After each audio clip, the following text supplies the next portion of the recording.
Chinadu was a fine young man who once lived in the heart of Lagos. Chinadu was not the type to make noise. He didn't argue. He didn't complain. He was the kind of person who saw everything but kept his expression neutral. When people raised their voices at him, he would simply nod. When they tried to embarrass him, he would pause, look down briefly, then lift his head again, like someone carrying dignity inside that no insult could touch. Most people in Victoria Island did not see Chinadu as a real person. To them, he was just the driver. But if you paid attention, you would notice something unusual about him. His clothes were always clean, pressed, even. His shoes were polished. Even though his outfits were simple, he still carried himself well. He stood with a straight back. When he walked, his steps were deliberate, not dragging like someone defeated by life. His eyes were calm, but they were not weak. The problem was this: Chinadu worked for a woman who enjoyed trampling on others. Her name was Chief Mrs. Ngozi Okafor. Chief Mrs. Ngozi was wealthy, loud, and deeply proud.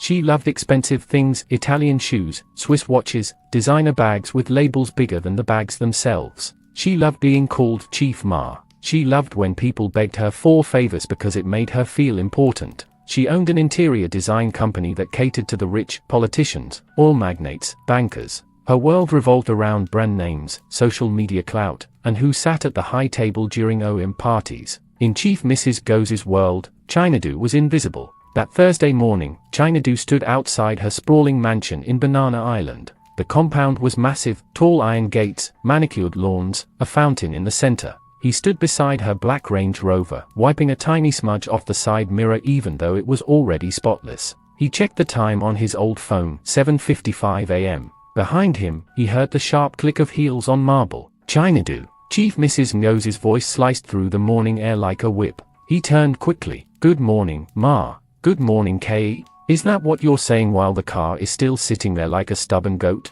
I said we're leaving by 8 o'clock sharp." "Yes, Ma," Chinadu replied softly. Chief Mrs. Ngozi adjusted her oversized Gucci sunglasses even though the sun hadn't fully risen yet. She looked him up and down like she was inspecting spoiled goods. "And what is that shirt you're wearing? Is it the only one you own?" Chinadu glanced down at his shirt. It was clean, plain, neat. "Ma, it's washed." "Washed does not mean fine," she cut him off sharply. "You people don't understand the difference. Cleanliness is not the same as class." Chinadu opened the back door for her without replying. Chief Mrs. Ngozi slid into the car and crossed her legs dramatically. As Chinadu moved to the driver's seat, her phone rang. She answered immediately, her voice transforming into honey. "Hello, darling." Yes, I'm on my way now. You know this Lagos traffic, eh? If my driver messes up today, he will hear from me." Chinadu's hands tightened briefly on the steering wheel. Then he released the tension. He drove smoothly out of the estate. Inside the car, Chief Mrs. Ngozi talked loudly on speakerphone, laughing and shouting as if she wanted the entire street to hear her importance. "Please, don't stress me this morning. You know my client is a senator's wife. Big people don't tolerate nonsense." She paused, rolling her eyes dramatically while glancing at Chinadu in the rearview mirror. "Yes, I'm still using the same driver," she continued. I know, but drivers are like house slippers. You use them until they wear out, then you replace them." Chinadu kept his eyes on the road. After several minutes, Chief Mrs. Ngozi ended the call and began scrolling through Instagram. Then she started typing furiously, smiling to herself, the kind of smile that meant she was planning something. They arrived at a sleek glass building in Victoria Island. Chief Mrs. Ngozi stepped out and adjusted her Ankara wrapper with gold threading. She didn't say thank you. She never did. Instead, she stretched out her hand without looking at him. "Bring my bag." "Yes, Ma," Chinadu said, picking up her heavy designer handbag. They entered the air-conditioned lobby. People greeted Chief Mrs. Ngozi quickly. "Good morning, Chief Ma." "Welcome, Ma." She nodded regally, like a queen acknowledging peasants. Then she glanced at Chinadu and hissed under her breath, "Stand to the side, don't block my shine." Chinadu moved aside quietly. A man in a tailored agbada approached. He was a staff member. "Madam, your guests are waiting upstairs." "Good," Chief Mrs. Ngozi replied. "Let's go." As they entered the elevator, another woman stepped in, Auntie Blessing, draped in expensive lace and dripping with gold jewelry. Auntie Blessing's eyes lit up. "Ah, Chief Mrs. Ngozi." They hugged dramatically, laughing loudly. Then Auntie Blessing's gaze slid to Chinadu. "Is this your driver?" "Yes," Chief Mrs. Ngozi said dismissively. "That's him." Auntie Blessing studied Chinadu from head to toe. He looks quiet, sure. Chief Mrs. Gozi scoffed. Quiet because he has nothing to say. What does a driver know? His job is to drive and keep his mouth shut. China-do stood still, eyes forward. Auntie Blessing leaned closer and whispered, though loud enough for China-do to hear, I hope he doesn't smell. Some of them do. Chief Mrs. Gozi laughed hard. If he smells, I'll just wind down the window. China-do's jaw tightened slightly, but he said nothing. The elevator doors opened. They walked into a lavish conference room where 3 wealthy clients waited, politicians' wives, dripping in coral beads and gold. Chief Mrs. Ngozi smiled widely. Good morning. Forgive the delay. You know Lagos traffic is wicked. One of the women laughed. No way, Hella. Sit down, sit down. Chief Mrs. Ngozi launched into her pitch, designs, costs, timelines. She smiled sweetly. She used flattering words. She acted respectful. China-do stood by the door, holding her bag. After a while, her phone rang. She picked it up, annoyed. Yes? Her face changed. Ah, baby, sorry, I'm in a meeting. She listened briefly. Okay, I'll call you back. She ended the call, then turned sharply to China-do. Why didn't you remind me I have another appointment? She snapped. China-do blinked. Ma, you didn't tell me. Are you talking back to me? She barked. The clients exchanged uncomfortable glances. Chief Mrs. Ngozi forced a smile. Sorry, small issue. Then she leaned close to China-do and whispered with burning anger, don't ever embarrass me in front of people. You hear? Yes, Ma, China-do said quietly. When the meeting ended, they went downstairs. Chief Mrs. Ngozi walked quickly, heels clicking like gunshots. Once inside the car, she started complaining immediately. You see why I hate working with poor people? You people are always slow. China-do didn't respond. She glared at him through the rearview mirror. Are you angry? No, Ma.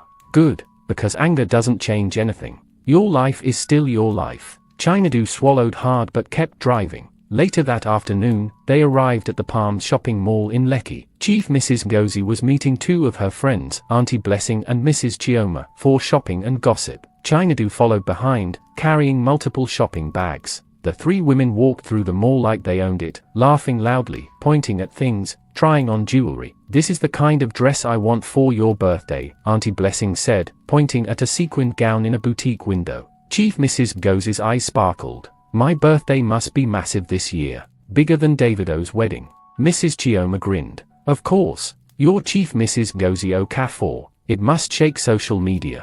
Chief Mrs. Ngozi touched her chest proudly. Exactly. I want the kind of party that will trend 4 weeks. Auntie Blessing laughed. Then invite only the right people. No poor relatives. No dull people. Only the best, Chief Mrs. Ngozi agreed. Mrs. Chioma glanced back and saw China-do trailing them with bags. Your driver is still following like bodyguard. Oh. Chief Mrs. Ngozi turned and looked at China-do like he was dirt on her shoe. China-do, she called sharply. Yes, Ma. Are you tired? She asked with fake concern. No, Ma. Of course you're not tired, she said to her friends. He has nothing else to do with his life. This is his whole world. The women laughed. China-do stood still. He didn't laugh. He didn't frown. He just waited. They entered another store. Chief Mrs. Ngozi tried on shoes. Auntie Blessing tried on handbags. Mrs. Chioma sprayed herself with expensive perfume. As they were leaving, Chief Mrs. Ngozi's phone buzzed. She checked it and smiled, that same scheming smile. Auntie Blessing noticed. Why are you smiling like that? Chief Mrs. Ngozi looked around dramatically, then lowered her voice, but still loud enough for China-do to hear. I want to do something funny at my birthday. Something that will make everyone talk. Mrs. Chioma leaned in. Like what? Chief Mrs. Ngozi glanced at China-do. Then she said, I'm going to invite China-do to my birthday party. Auntie Blessing's mouth fell open. Your driver? Yes, Chief Mrs. Ngozi said, laughing. Imagine him standing among my rich guests, holding a wine glass like a villager who's never seen civilization. Mrs. Chioma burst out laughing. Ah, that's wicked. Oh. Chief Mrs. Ngozi shrugged. It will be fun. Let him enter a big hall and see how real life looks. Maybe it will teach him to know his place. Auntie Blessing clapped. I like it. We'll all watch him struggle. Mrs. Chioma wiped tears from laughing. He will embarrass himself well. Chief Mrs. Ngozi's eyes gleamed. Exactly. And when he starts shaking, I'll just smile and say, don't worry, he's my driver. Auntie Blessing laughed harder. Chief, you are not a good person. Oh. Chief Mrs. Ngozi lifted her chin. Life is not fair. If you are poor, you should accept it. Chinadu stood there, holding the shopping bags, listening to every single word. Chief Mrs. Ngozi turned to him suddenly, as if just remembering he was human. Chinadu. Yes, Ma. She smiled like a cat. My birthday party is next Saturday. You are invited. Chinadu blinked once. The women leaned forward, waiting for him to panic. But Chinadu didn't panic. He didn't beg. He didn't ask why. He simply nodded and said, "Thank you, Ma." The women froze. It wasn't the reaction they expected. Chief Mrs. Ngozi's smile tightened. "You will come, ABI?" "Yes, Ma," Chinadu said calmly. Mrs. Chioma frowned. "He's acting like it's normal." Auntie Blessing laughed nervously. "Maybe he doesn't understand what it means." Chief Mrs. Ngozi waved her hand. "Fine. Just make sure you don't disgrace me. Dress well. Don't come looking like you slept inside gutter." "Yes, Ma," Chinadu said. Chief Mrs. Ngozi turned and entered the car like a winner. Her friends followed, still laughing. Chinadu drove them back to Banana Island in silence. Inside the car, the women kept talking about the party, about who would come, about how Chinadu would behave, about the jokes they would make. But Chinadu didn't join their laughter. He just drove. His face stayed calm. Yet inside him, something was waking up. That evening, after work, Chinadu took a Damfo bus back to his one-room apartment in Yaba. The street was narrow. The paint on his building was faded. The stairs creaked under his weight. But it was home. He climbed the stairs slowly and entered his small room. A bed, a table, a mirror, a small wardrobe. Everything was simple, clean, and arranged. Chinadu dropped his keys on the table and sat on the bed. For a long moment, he just sat there, breathing slowly. Then he laughed. It was short, tired, not happy. "So she invited me," he said softly to himself. As a joke. He stood up and walked to the mirror. He looked at his face. Really looked. "You still look the same," he said quietly. "Nothing has changed." He turned away and walked to a small wooden box under his bed. He dragged it out slowly and placed it on the floor. The box was old. The edges were worn. The lock had stopped working years ago. Chinadu knelt down and opened it. Inside were things he hadn't touched in years. Old photographs, a folded garment bag, a small business card with his name printed on it. He picked up one photo. It was him, younger, taller, standing under bright lights. People were clapping. He was wearing a fitted suit, walking down a long runway. Chinadu's fingers trembled slightly. "That was a long time ago," he whispered. He picked up another photo. In this one, he was smiling wide. A woman stood beside him, holding his arm. His late wife, Adaze. "You told me never to bend my head," he said softly. "You said life can push, but I should not break." He placed the photo down gently. Then he opened the garment bag. Inside was a three-piece suit, dark navy, clean, well-preserved. He touched the fabric slowly, like he was touching something alive. "This suit," he said quietly. "You carried me to places I never thought I would see." His phone buzzed suddenly. Chinadu stood up quickly, like he'd been caught doing something wrong. He checked the screen. A message from Chief Mrs. Ngozi. "Don't forget. My birthday is next Saturday. Come early." Chinadu stared at the message for a long time. Then he typed back, "Yes, Ma." He dropped the phone on the bed and sat down again. For a few seconds, doubt tried to creep into his heart. What if she's right, he asked himself. What if I embarrass myself? He stood up again and faced the mirror. Slowly, he straightened his shoulders. "No," he said firmly, "I didn't embarrass myself before. I will not start now." The next morning, Chinadu arrived at work early as usual. He washed the car, wiped the seats, checked the tires. Chief Mrs. Ngozi came out of the house talking on the phone. "Yes, everything is set. The hall is booked. The guest list is full. This birthday will shake Lagos." She ended the call and looked at Chinadu. "You," she said, snapping her fingers. "Did you hear what I said yesterday?" "Yes, Ma."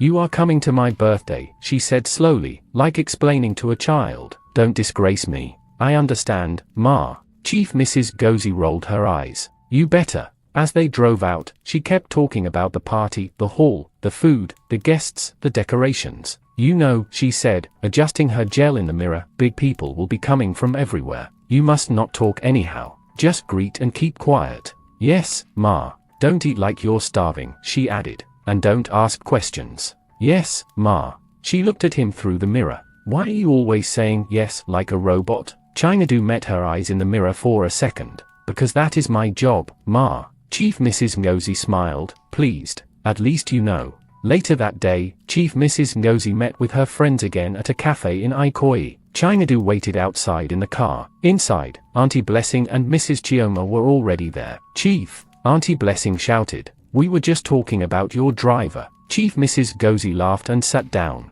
"That man will give us free comedy." Mrs. Chioma leaned forward. "Is he really coming?" "Yes," Chief Mrs. Gozi said. "I invited him myself." Auntie Blessing grinned wide. "I can't wait. I will sit where I can see him clearly." Mrs. Chioma added, "I hope he doesn't wear his work clothes." Chief Mrs. Ngozi waved her hand. "Even if he borrows a suit, it will still show." They laughed again. Outside, China sat quietly, looking at the cafe door through the tinted glass. He could see their mouths moving. He knew they were talking about him. His phone buzzed. A message from an unknown number. "Hello, China. This is Emeka. We trained together years ago at the modeling academy. Someone saw your picture online. Are you still modeling?" China's heart skipped. He typed slowly, "I stopped. I drive now." The reply came fast, "Driving does not erase talent. If you ever need anything, call me." China stared at the message. Then he locked his phone. That evening, after work, China didn't go straight home. He stopped by a small tailor shop in Sorularia. The signboard was old. The tailor was an elderly Igbo man. "Good evening, sir," China said. The tailor looked up. "Good evening, my brother. How can I help you?" China opened his bag and brought out the suit. The tailor's eyes widened. "Chai, this is a fine suit." "Oh." China nodded. "It means a lot to me. I need it to fit perfectly." The tailor smiled. "Then we will do it well." As China walked out of the shop, the sun was setting. The city lights began to glow. At home that night, China sat on his bed and stared at the wall. "This invitation was meant to shame me," he said softly, "but it will not." He lay down slowly, eyes open. In another part of the city, Chief Mrs. Gozi lay on her big bed, scrolling through pictures of the event hall on her phone. She whispered to herself, "This birthday will be unforgettable." Both of them were right, but for very different reasons. The day of the birthday party finally arrived. From early morning, Chief Mrs. Gozi's mansion was already buzzing with activity. Caterers moved in and out. Makeup artists arrived with large boxes. Hairstylists dragged equipment behind them. Everyone greeted Chief Mrs. Gozi with soft voices and wide smiles. "Good morning, Ma. Happy birthday in advance, Chief Ma." Chief Mrs. Ngozi sat on a high chair in front of a gold-framed mirror, wearing a silk robe while someone braided her hair into an elaborate style. Yes, she said, waving her hand. "Make sure everything is perfect. I don't want any mistake today." Outside, China stood beside the car, waiting as usual. Chief Mrs. Ngozi walked out after some time, dressed in a stunning gold and emerald green asoebai, shining like she wanted the sun itself to bow down. "China, she called. "Yes, Ma.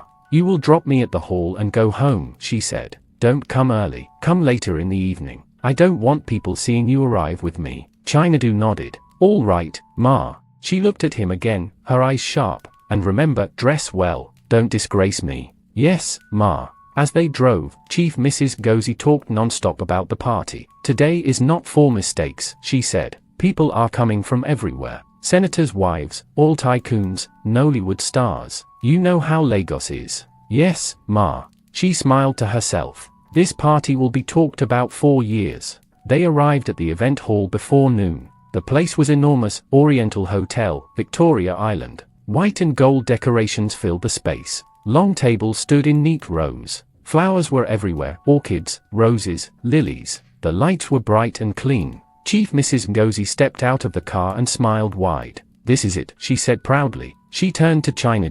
"Go. I will see you later this evening." China watched her walk inside, surrounded by people calling her name, taking pictures, bowing slightly. Then he drove away quietly. Hours later, evening came. China stood in his small room in Yaba, staring at himself in the mirror. He was dressed in his three-piece navy blue suit. The tailor had done an excellent job. The suit fit him like it was sculpted onto his body. His white shirt was crisp. His tie was perfectly knotted. His shoes were polished until they reflected light. He looked at himself carefully. "You can do this," he said softly. He adjusted his collar and took a deep breath. His phone buzzed. A message from Chief Mrs. Ngozi. "Where are you? Don't be late." China read it and typed back calmly, "I am on my way, Ma." He picked up a small envelope from his table. Inside was something he had prepared carefully. Then he walked out. Back at the hall, the party was in full swing. Expensive cars lined up outside, Range Rovers, Mercedes G-Wagons, Bentleys. Music played softly in the background. People dressed in the finest asoebi walked in, laughing and greeting each other. Chief Mrs. Ngozi stood near the center, greeting guests like royalty. "Ah, welcome. Thank you for coming. You look stunning, my dear." Her friends, Auntie Blessing and Mrs. Chioma, stood close to her. Auntie Blessing looked around. "This place is packed already." Chief Mrs. Ngozi smiled proudly. "As it should be." Mrs. Chioma leaned close. "So where is our main guest? The driver?" Chief Mrs. Ngozi laughed. "Relax. He will come. Let him suffer small first." They laughed together. Time passed. More guests arrived. Plates of whole of rice, fried rice, pepper soup, suya, asun, small chops moved around on trays. Drinks flowed freely, champagne, wine, Hennessy. Some guests began to ask questions. "Madam, happy birthday, oh," a woman said. "But where is your driver? I heard you invited him." Chief Mrs. Ngozi smiled like she had been waiting for that question. "Oh, he will come. He is probably still confused about what to wear." The woman laughed. "This will be interesting." Across the hall, Auntie Blessing pointed at the entrance. "I'm watching that door. I don't want to miss it." Mrs. Chioma nodded. "Same here."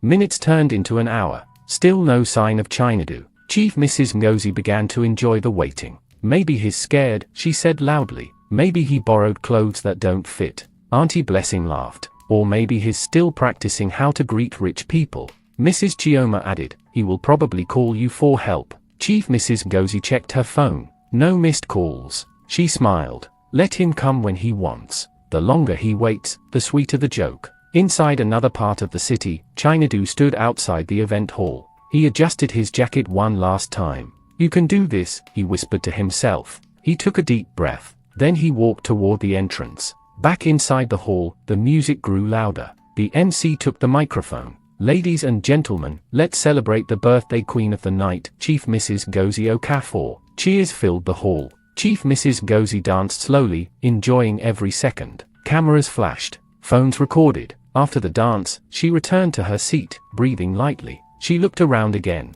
Still no Chinadu. Mrs. Chioma whispered, "Where is he?" Chief Mrs. Ngozi frowned slightly. "He said he is coming." Another friend joined them. "People are asking about your driver, oh." Chief Mrs. Ngozi laughed. "Tell them to wait." Then the hall door opened. Not dramatically, not loudly, just opened. Some staff walked in carrying more trays, and people glanced briefly, then looked away. Chief Mrs. Ngozi sighed. "This man is wasting my time." She picked up her phone and called Chinadu. The phone rang. Chinadu answered calmly. "Yes, Ma. Where are you?" she asked sharply. "I am at the door, Ma," he replied. "You better not come looking foolish," she said. "Yes, Ma."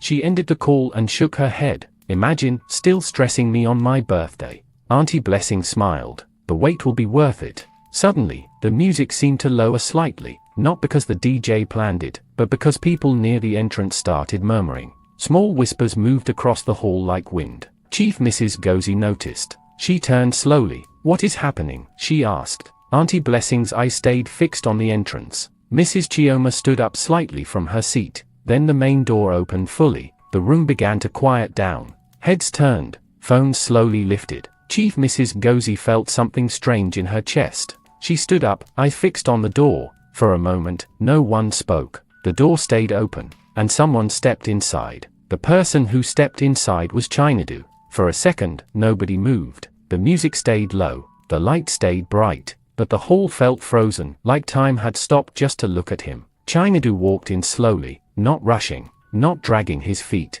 He was wearing a dark navy three-piece suit that fit him like it belonged to his soul. The jacket sat perfectly on his broad shoulders. The trousers fell clean to his polished shoes. His white shirt was crisp. His tie was immaculate. His shoes shined under the chandelier lights. He did not look around like he was lost. He did not bend his head. He walked straight, confident, calm, powerful. Whispers started at the door, then spread like wildfire. "Who is that? Is he a celebrity? I swear I've seen him somewhere before." Phones lifted quietly. Camera flashes popped without warning. Chinadu kept walking. At the center of the hall, Chief Mrs. Ngozi stood stiff as a statue. Her mouth opened slightly, then closed again. Her smile disappeared so fast it was like it was never there. Auntie Blessing grabbed her arm. "Wait," she whispered. Is that your driver?" Chief Mrs. Ngozi did not answer. Mrs. Chioma leaned forward, eyes wide. "No, that can't be him." Chinadu took another step. Another. The space around him seemed to open on its own.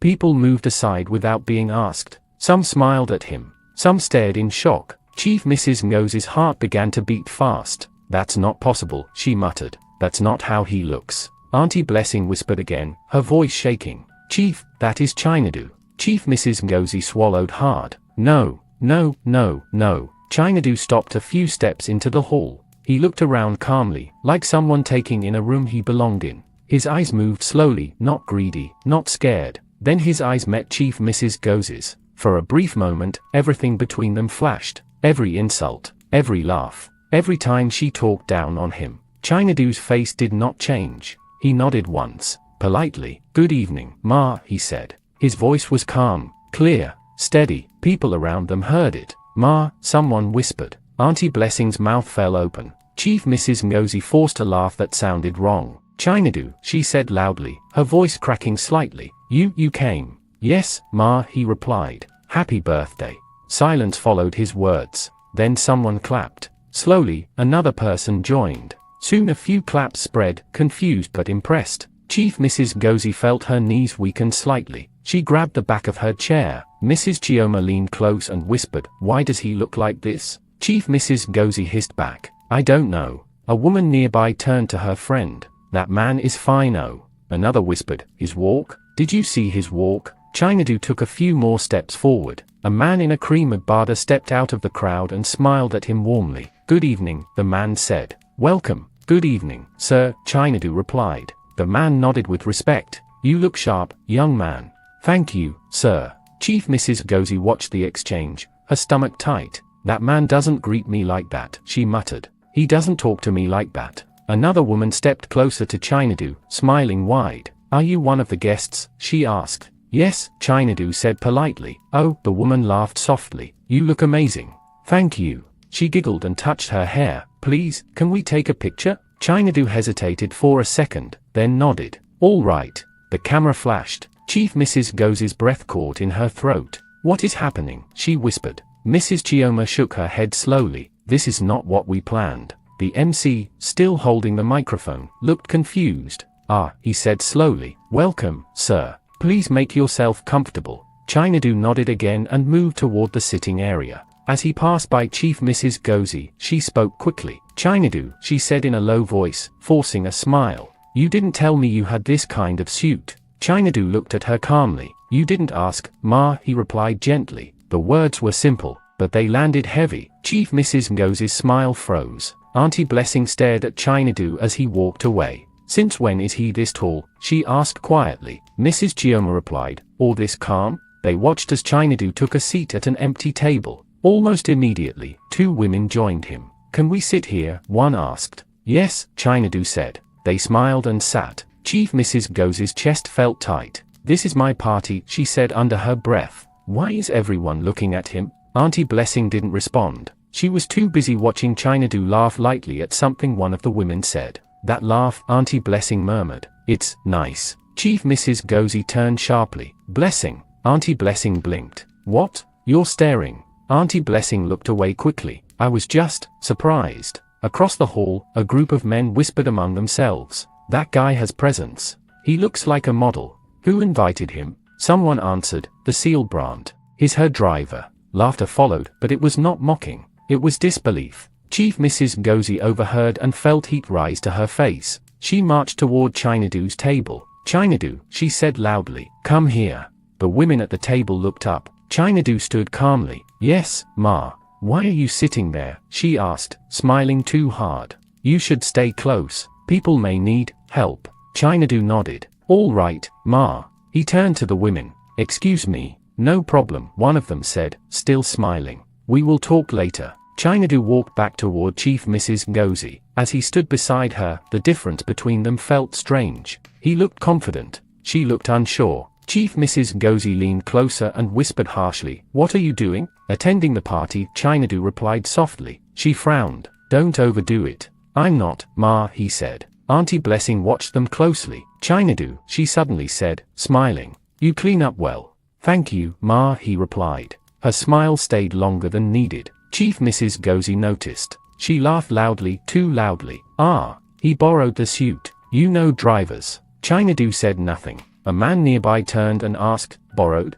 From where? Chief Mrs. Ngozi waved her hand. You know, somewhere. The man nodded slowly, not convinced. Music started again, louder this time. People began to dance. Chinadu stood quietly, watching. A woman approached him again. Would you like to dance? Chinadu smiled politely. Maybe later. She laughed. I'll be waiting. Chief Mrs. Ngozi felt something slip from her grip. This was not the night she planned. Auntie Blessing leaned closer again, her voice softer now. Chief, you never told me your driver was like this. Chief Mrs. Ngozi snapped. Like what? Auntie Blessing paused, then gestured toward Chinadu, who was now talking calmly with two men who listened with genuine interest. Like this. Chief Mrs. Ngozi watched them laugh at something he said. For the first time that night, she felt small. And across the hall, as Chinadu spoke and smiled under the bright lights, one thing became clear: the joke had changed direction. And it was no longer funny for the person who planned it. That night, Chief Mrs. Ngozi's party became the talk of Lagos. But not for the reason she wanted. People didn't talk about her decorations. They didn't talk about her asoebi. They talked about the driver who walked in like a king. Chinadu never worked for Chief Mrs. Ngozi again. Within weeks, his face was on billboards. Within months, he was walking runways in South Africa, Ghana, and beyond. And Chief Mrs. Ngozi? She learned the hardest lesson of her life: never judge a person by their current position. Because today's driver may be tomorrow's king.